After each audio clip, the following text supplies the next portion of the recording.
Ed Talk. We have another one, the last one in 2 weeks with Nancy Kenner talking about the training, the field training that she gives her engineering students.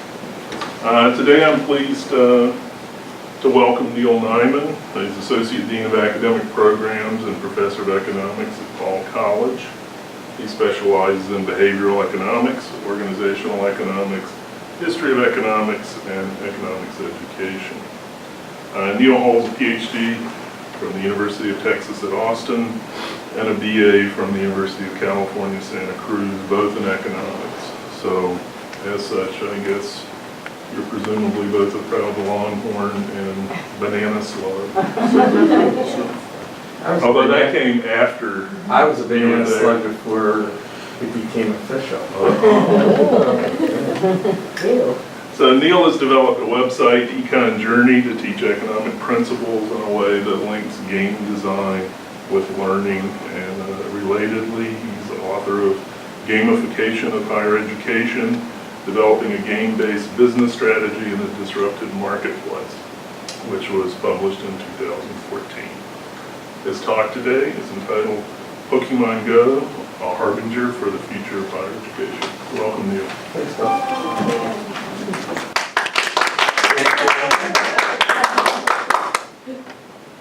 I really appreciate being invited to the library to join in this celebration with you. Of course, I feel under a little bit of pressure because some of you know my son works in the library.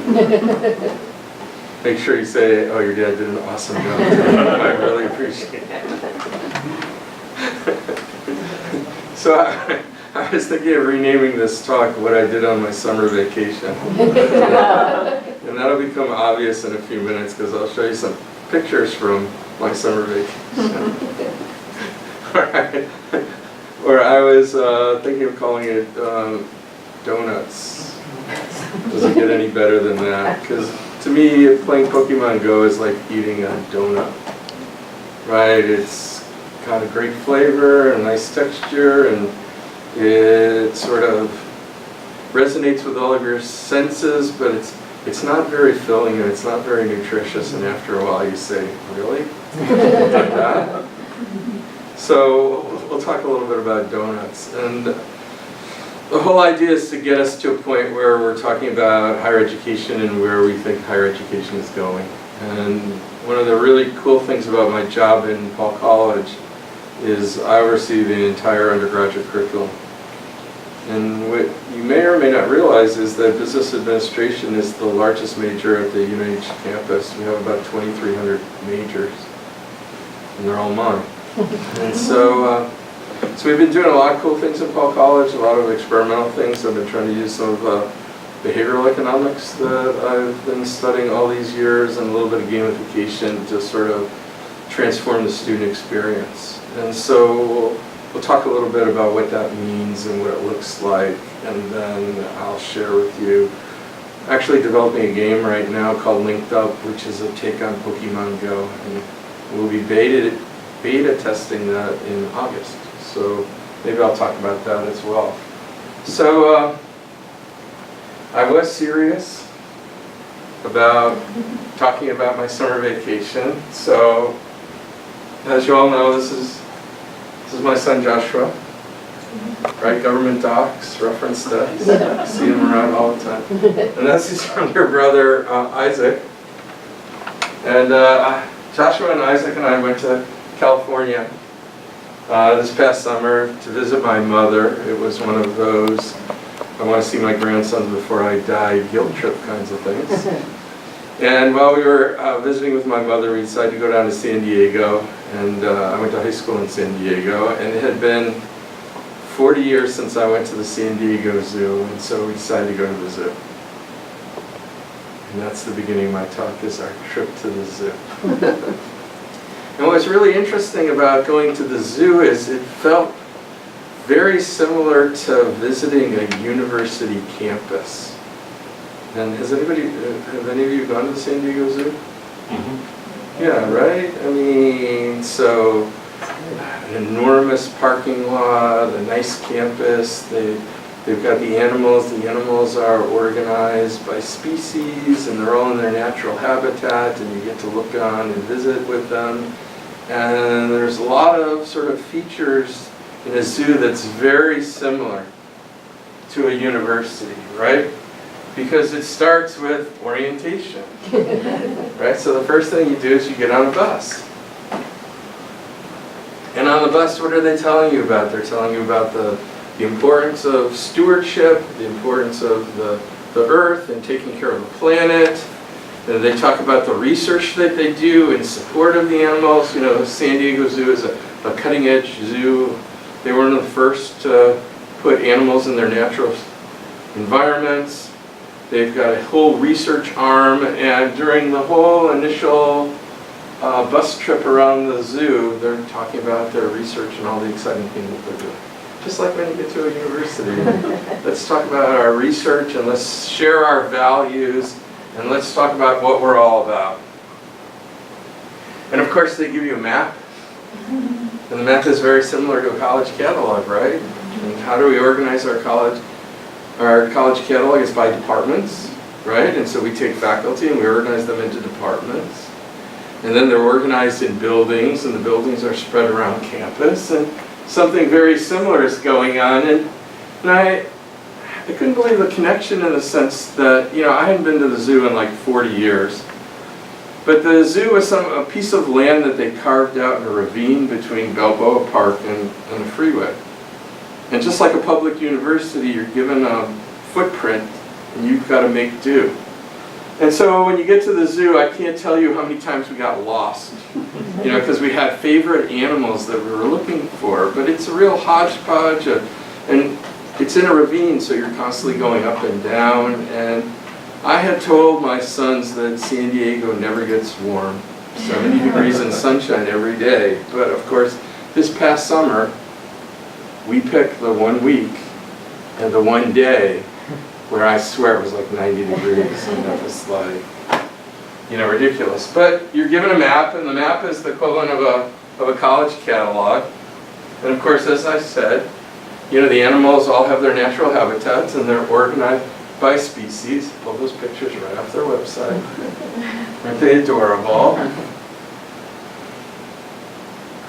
And so it was a really hot day. Oh, that's a picture that Isaac took of. We went to the zoo to see okapis and panda bears, right? And there are very few places you can see panda bears. That's his favorite animal. And he's been in love with okapi since he was a little boy. But here's the problem, right? We went on the hottest day of the year.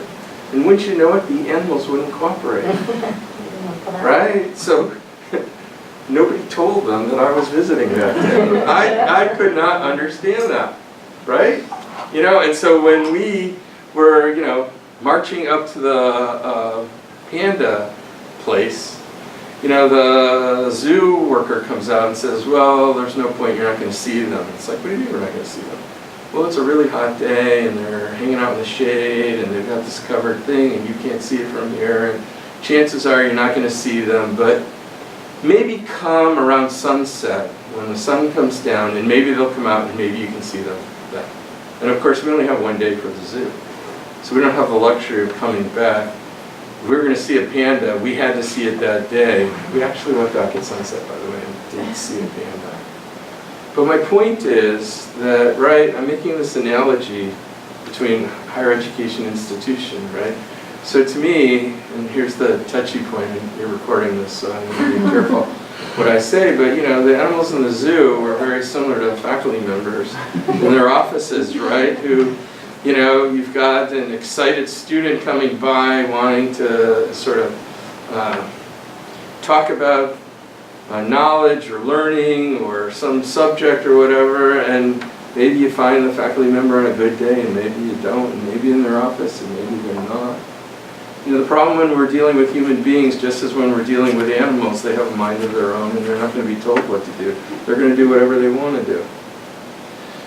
And so now I can finally tell you, so why are we talking about zoos?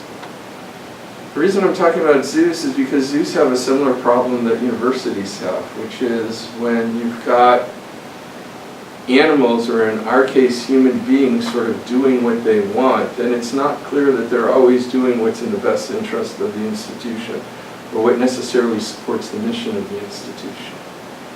So we value faculty members, we prize faculty members, we spend a lot of money developing faculty members. Faculty members are the heart and soul of the institution. I should have looked directly in the camera when I said that, sorry.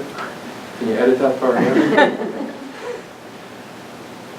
But faculty members have a mind of their own, just as the animals in the zoo have a mind of their own. And some days they're going to do what you need them to do, and most days they're not. And so now we're in a situation where higher education is extraordinarily expensive. The faculty members are our main draw. They're delivering knowledge, they're delivering that educational experience, and we're relying on whether they're having a good day or not. We're relying on whether they want to cooperate or not.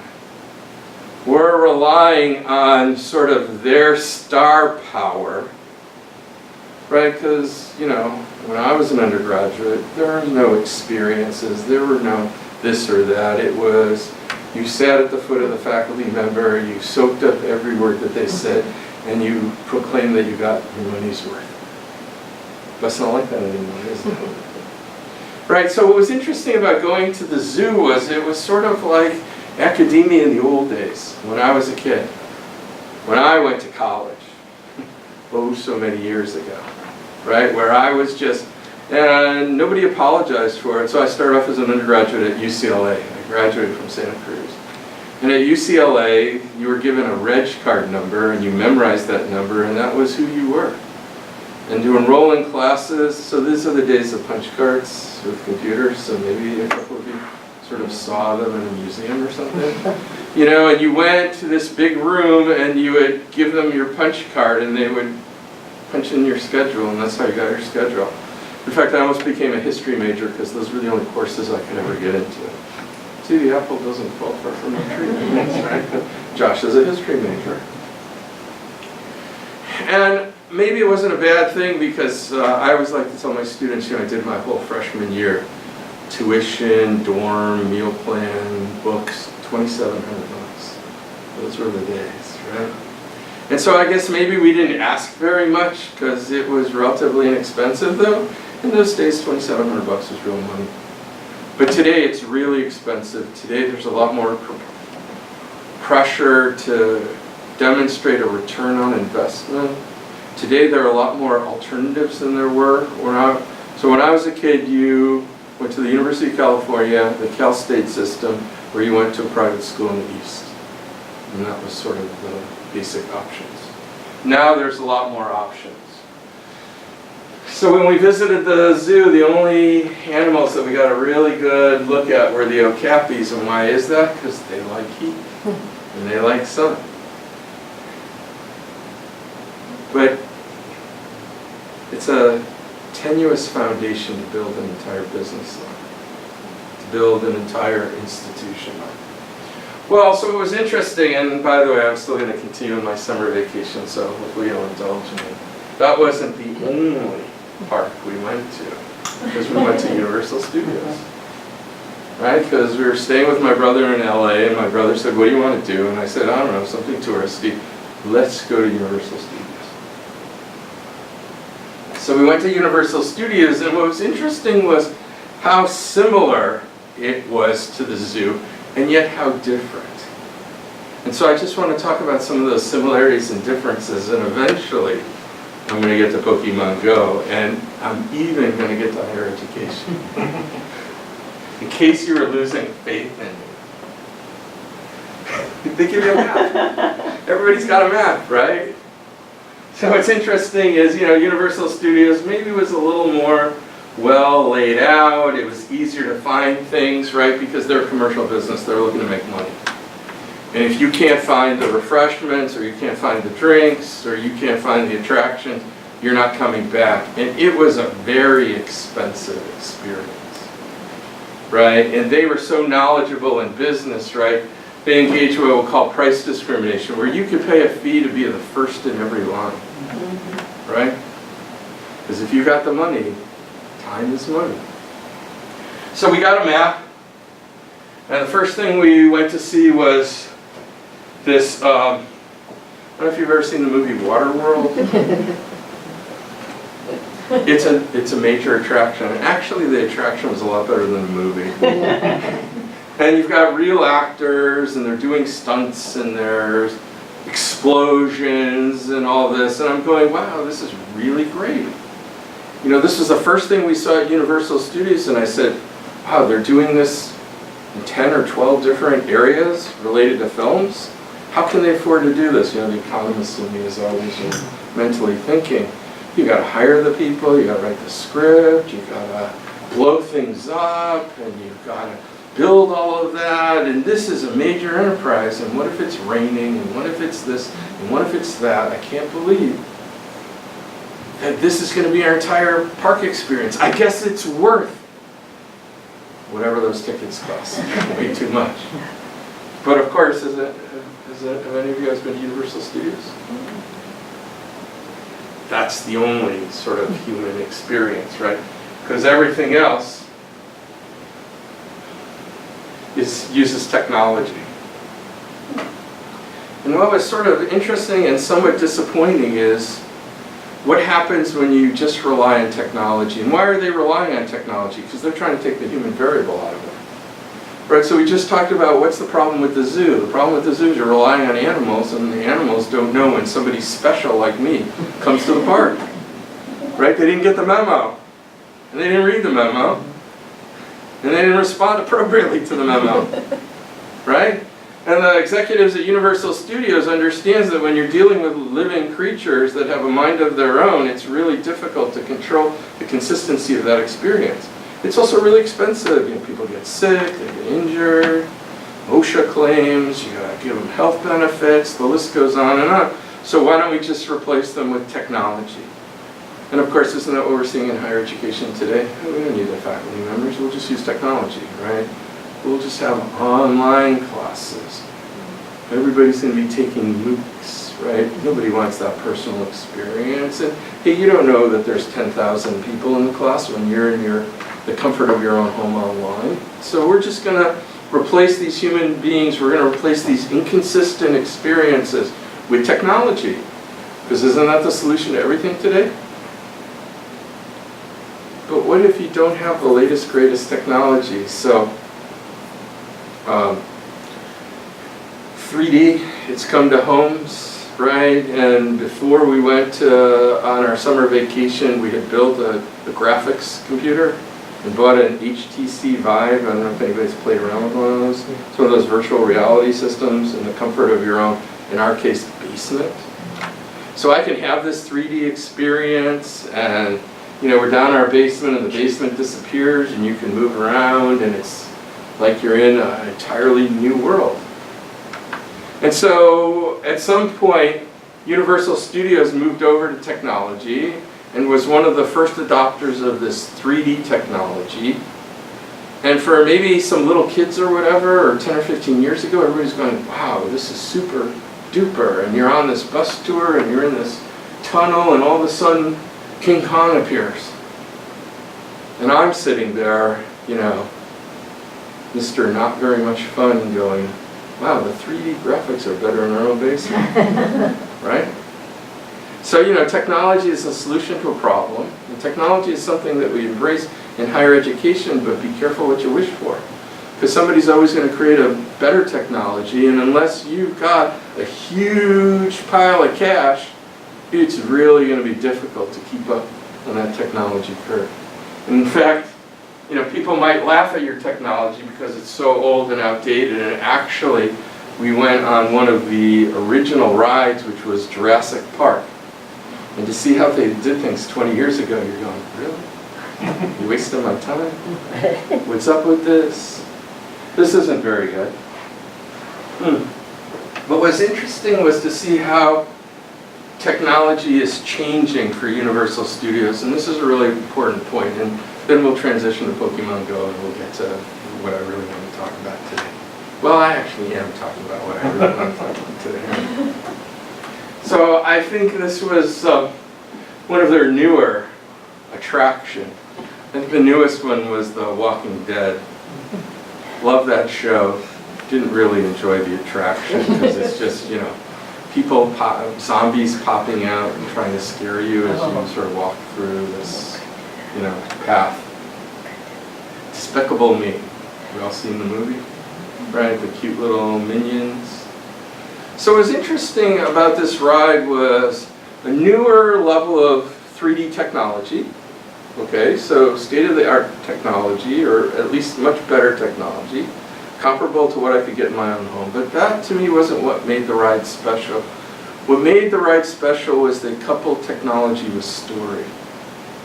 So you actually felt part of an experience. You could relate to what was going on, and the ride had some meaning and sense of purpose. So you felt you were part of this world, and you were experiencing a glimpse into, I don't know, Minion Land or whatever they call it. And all of a sudden, you know, when they're doing a celebration or whatever, you're feeling a little joyful as if you're part of it. And why do you feel part of it? Because there's a story.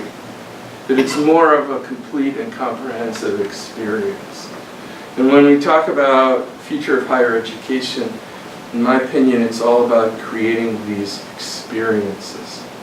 And that's why I'm talking about what happened on my summer vacation. Because whether we're talking about the San Diego Zoo or we're talking about Universal Studios, each in their own way are trying to create experiences for their customers.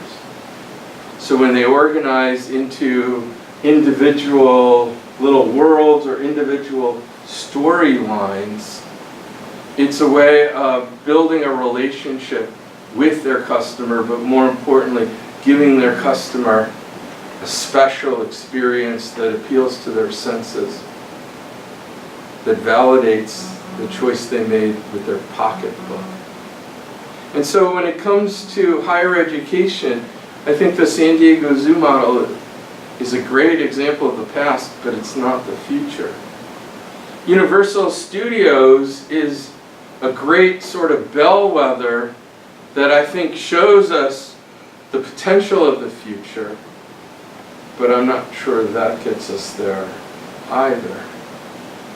So what is the future? Pokemon Go. Kinda, sorta.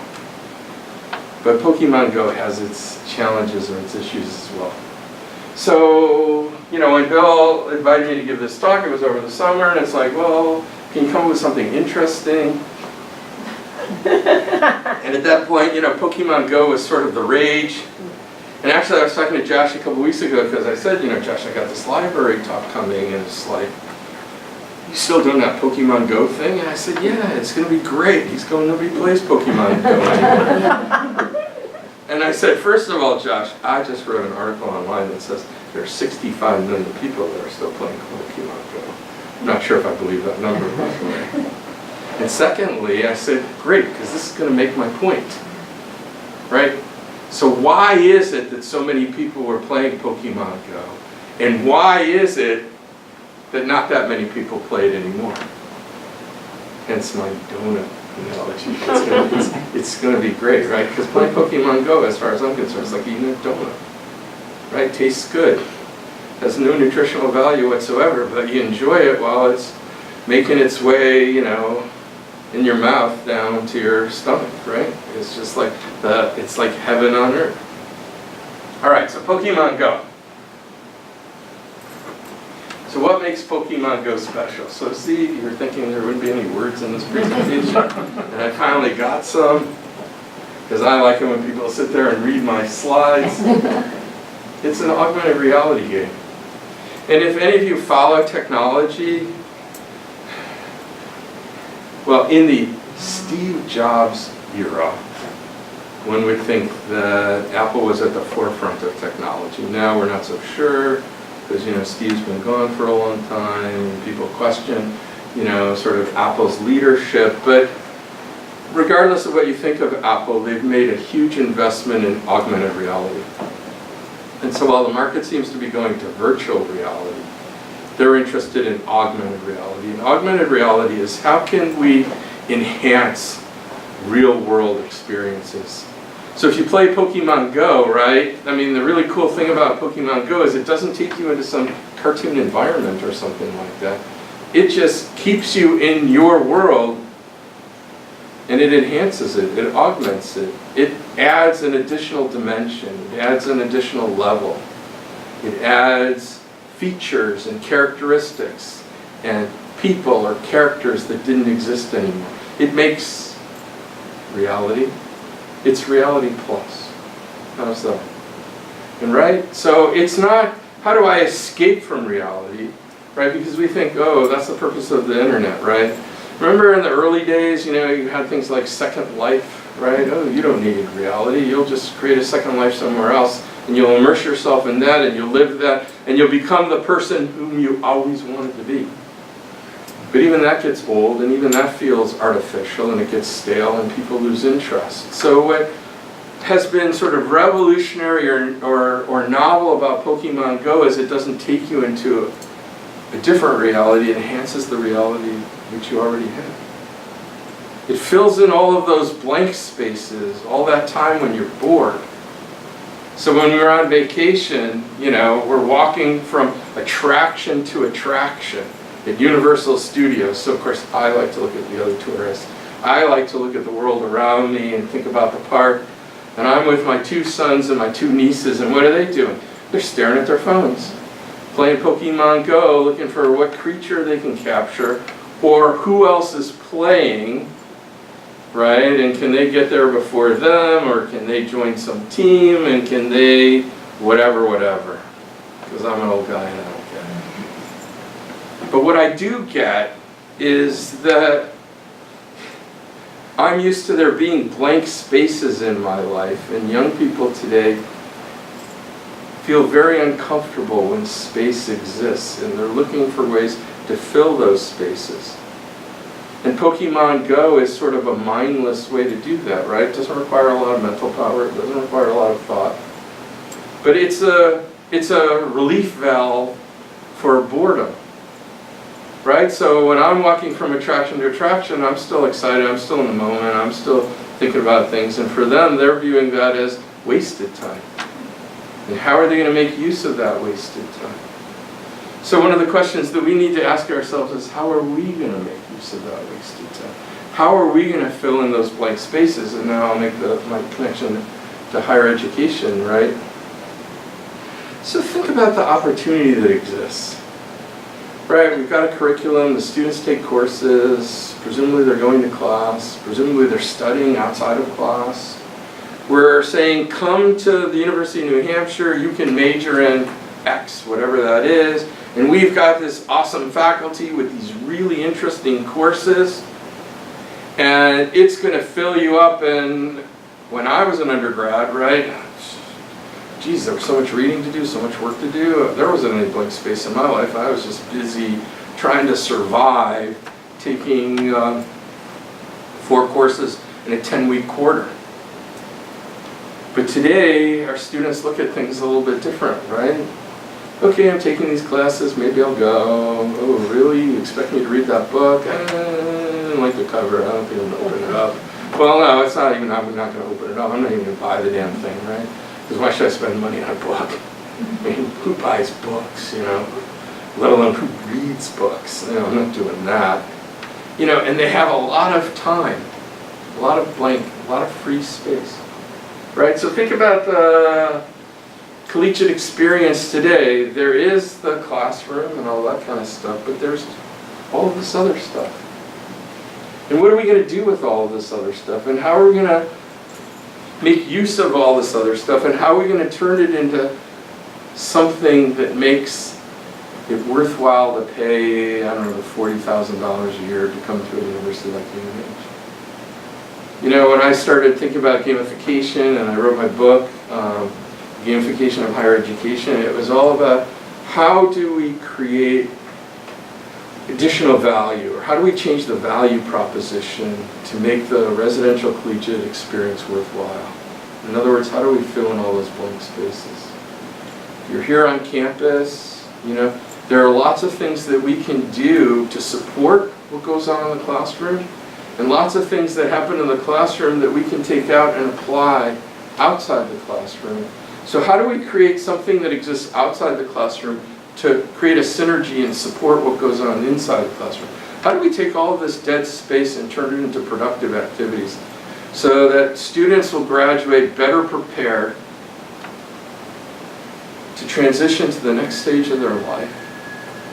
But more importantly, so their parents believe that it was money well spent, that this was an awesome experience, it was a transformational experience, and worth every dollar. So, when we think about the list of things about what makes Pokemon Go so special, well, it's a well-crafted experience, it's mindless, it relieves boredom, it has well-defined outcomes, right? Capture those little creatures, right? People have a sense of accomplishment, because, right, we all want to feel like we're accomplishing something. You know, one of the biggest challenges in higher education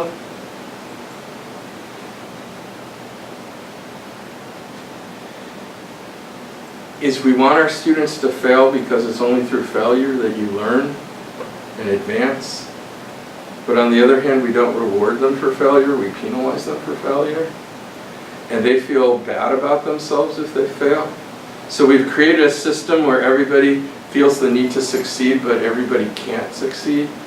And if you don't succeed, we don't teach them that that's okay, because you get another chance.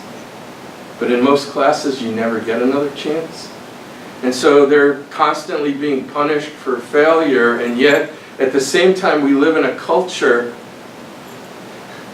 that in some ways honors and rewards failure, because we hold entrepreneurs in such high esteem. And I have yet to meet an entrepreneur that didn't fail 3 or 4 or 5 or 6 or 8 or 10 times before they reach success. So we watch things like, I don't know, shows like Shark Tank or whatever. You guys seen that one? You know, and you go, oh yeah, I can have $1 million idea. And in each show they're telling you, oh yeah, they came on Shark Tank, and next thing you know, millions of dollars in sales, and they're making money hand over fist. And look, it's so easy, isn't it? But what they never tell you is how many times that they failed before they reach that point where they can succeed. So we live in a culture where the only way you're going to succeed is if you've sort of stood the test of time and you've sort of recovered from the various failures that you're going to experience, because if it was easy, then everybody would be successful. We live in this artificial environment where we're watching movies or we're watching television shows that gives us a distorted picture of reality. We think that something exciting happens every minute of the day. And problems are easily resolved within, 50 minutes or whatever. And happy endings are just within everyone's reach.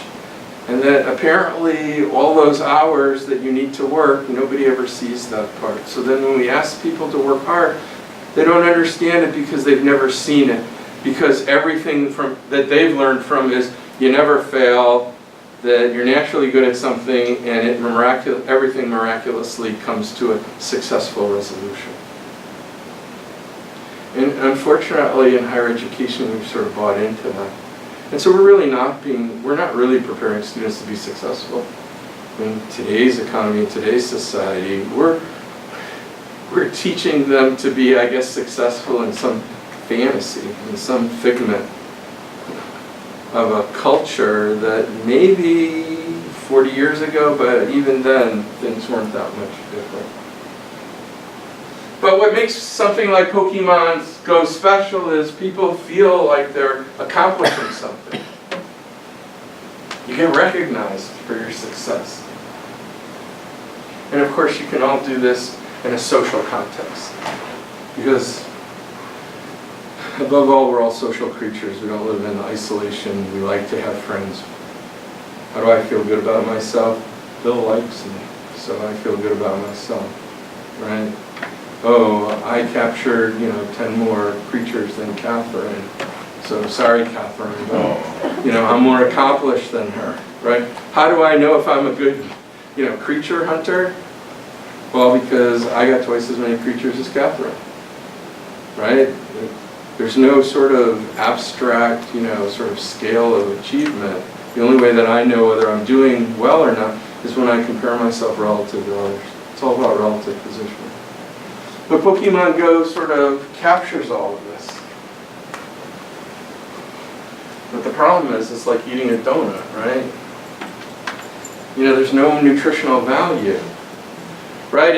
It fulfills many of our needs. It fills up all of that blank space. But am I any better off for the experience? I'm not sure. And what do we see? Eventually people get bored with Pokemon, right? And then they stop playing.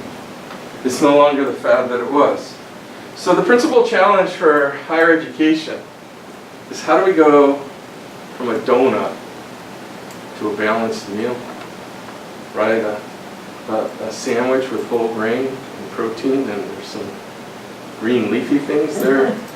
How do we turn it into something that's good for us, right? Because I'm not sure that Pokemon Go is actually good for us.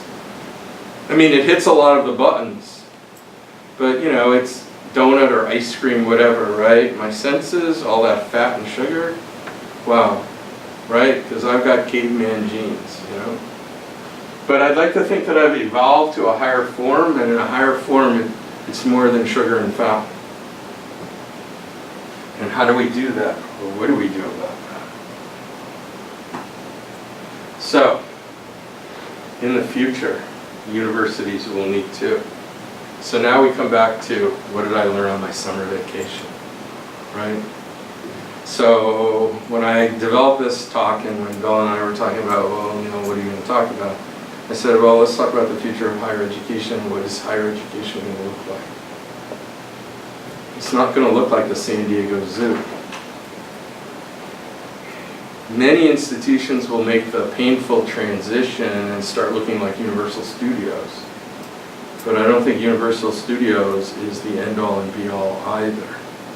It's going to look a lot like Pokemon Go, but here's the problem, is that Pokemon Go is attractive. Pokemon Go can generate a lot of dollars, but Pokemon Go, and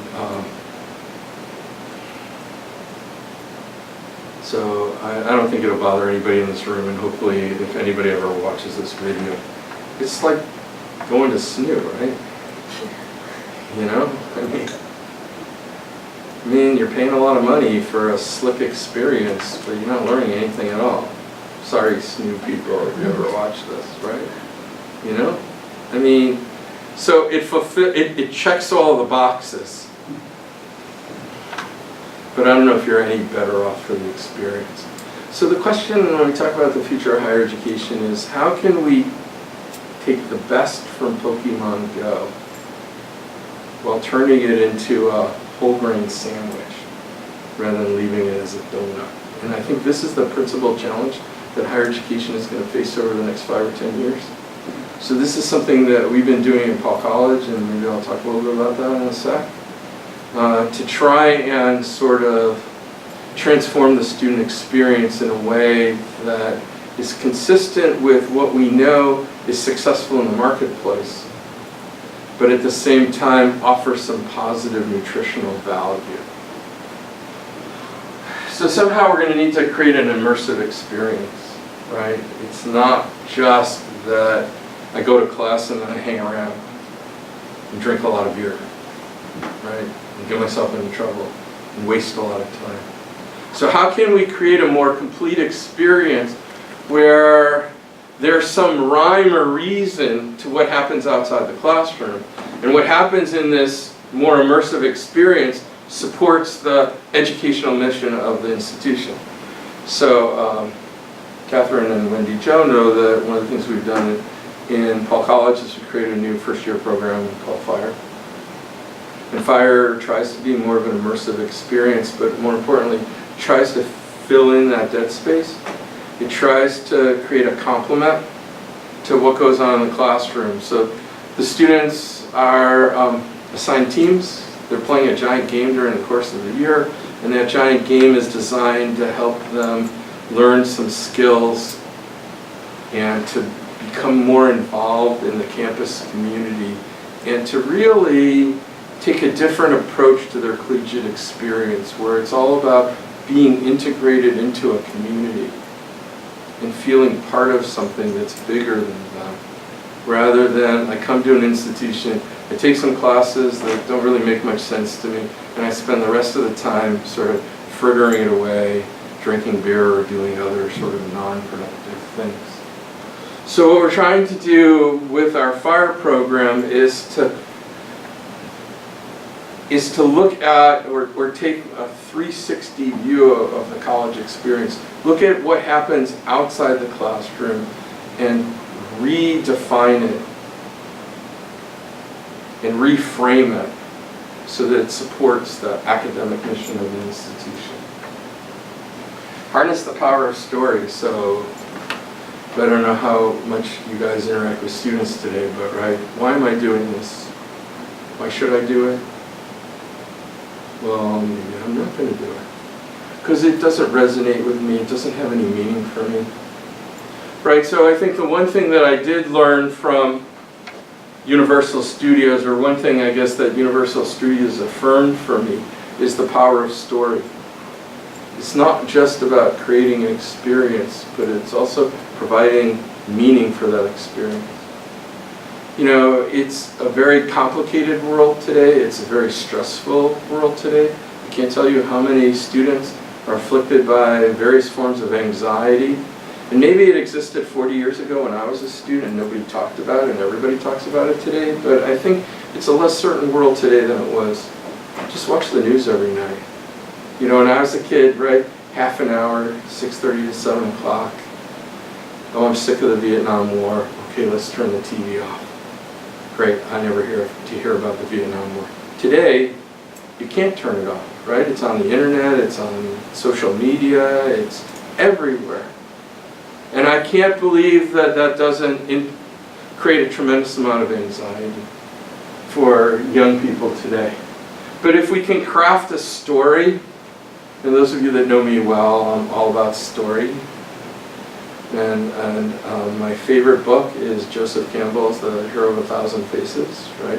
There's one universal story, a monument, and we're all following the hero's journey. And we all want to be the hero of our own story, and we want that story to end well. And we need to help students craft their own narrative, and if they can craft a narrative, they can gain more from the experience. We also want there to be well-defined outcomes. Right? I need some way of measuring how I'm doing. And it needs to go beyond the classroom. It can't just be what score I got on a test, which of course is just going to undermine my self-confidence. Right? I need various metrics. I need to be able to find something that I'm good at, that I can affirm my personal success, and I can be recognized for that. So one of the things that we do in Paul College is we say it's not just about grades. Here, let's create some other categories or things that we value. Leadership, professional skills, community service, a variety of other things. And let's invite people to explore these different areas, and let's celebrate their achievements in these areas. So it's not, hey, you showed up, you're special, but let's create categories where you can truly shine relative to others, and others will tell you that you're special because of what you've achieved. It's not a reward for participation, it's a reward for achievement, but we've created a game, or we've created an experience where it's possible to achieve something that's meaningful and purposeful, that builds self-esteem and helps develop the student towards a particular goal. And so that's what I mean by empower greatness. Don't you want to be great? Don't you want people to go, wow, I can't believe you did that. I can't believe you can do that. Wow, you're special, you're awesome. I've never seen that before. That's terrific. How do we empower that greatness? We need to figure out what you're good at, and we need to give you an opportunity to develop that skill or interest or that ability, and we need to reward you for it. We need to enable you to put that on display so that everybody can go, yes, You're special for being you, and being you means something. It's not just you're special because you exist, because everybody who was on the soccer team got a trophy, right? We're not doing that. It's amazing how much competition can have an effect on people. And it doesn't even have to be a sophisticated competition, right? So I'm an economist by training. It's all about scarcity. There's not enough to go around. And as a result, everything's a competition, right? We're hardwired to compete against each other. And we do it in various ways. And some of them can sort of be cruel and painful, and others can be uplifting and supportive. And so what we try and do in Paul College is creating a series of healthy competitions, things that are designed not to make somebody feel better, tear somebody down, but to lift everybody up. Because competition is something that comes natural to us, and if we can harness the power of competition, we can bring out the best in people. And so not some sort of cutthroat competition, or not competition for the sake of competition, but creating experiences where there's this healthy give and take so that each sort of pushes the other in order to reach their goals. And of course the last is, keep it social, right? I mean, it's not about, when I was an undergraduate, I'd take a class and I'd be in the library. Libraries were different places in those days. They didn't want food. Libraries in those days. I know, things have changed.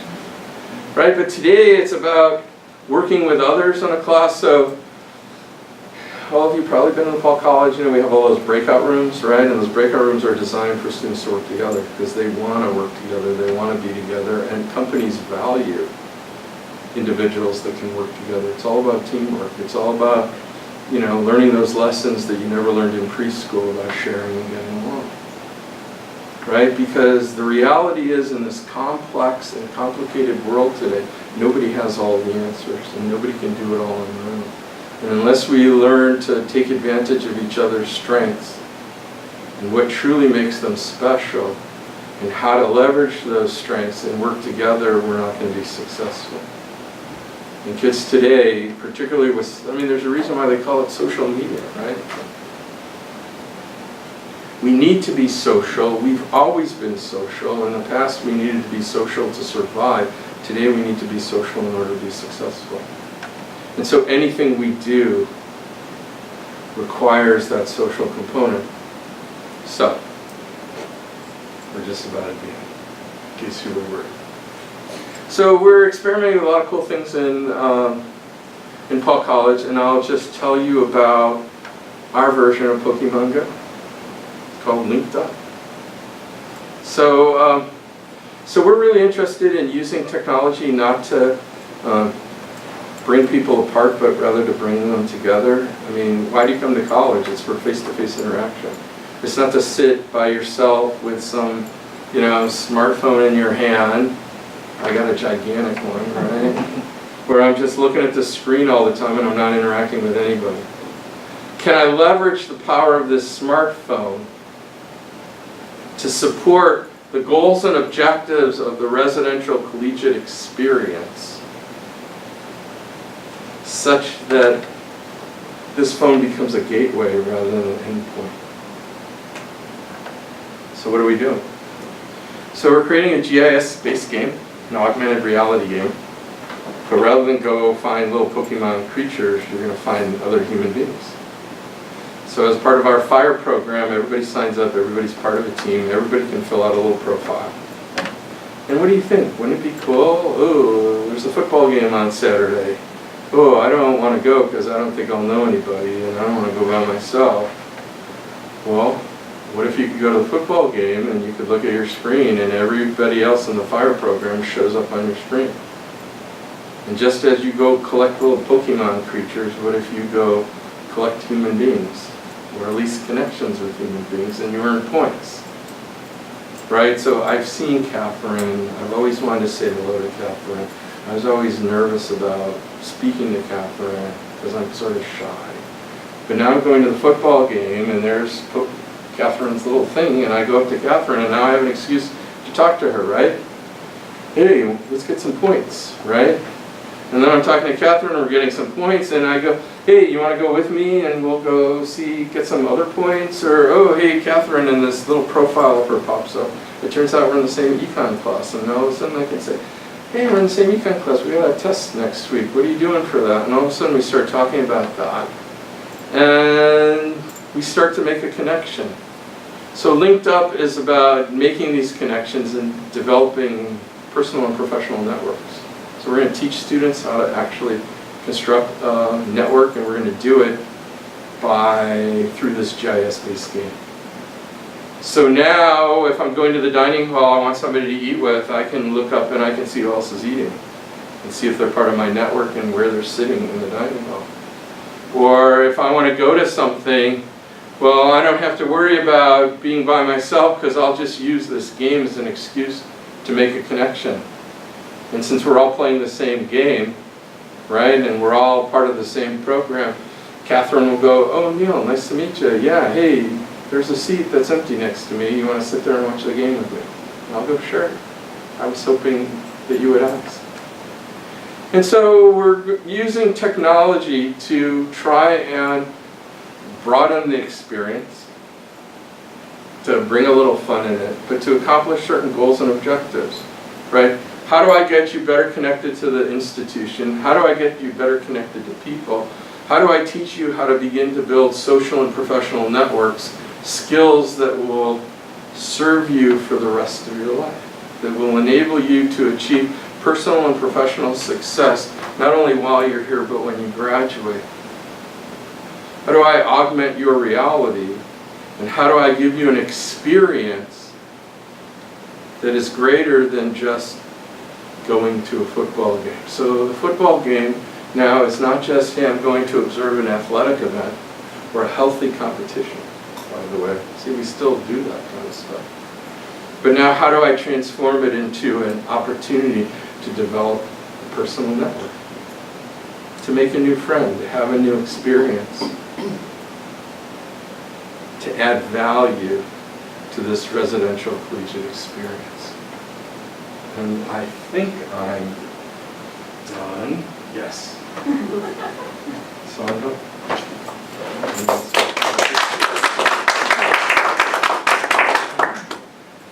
So where do you see this going in the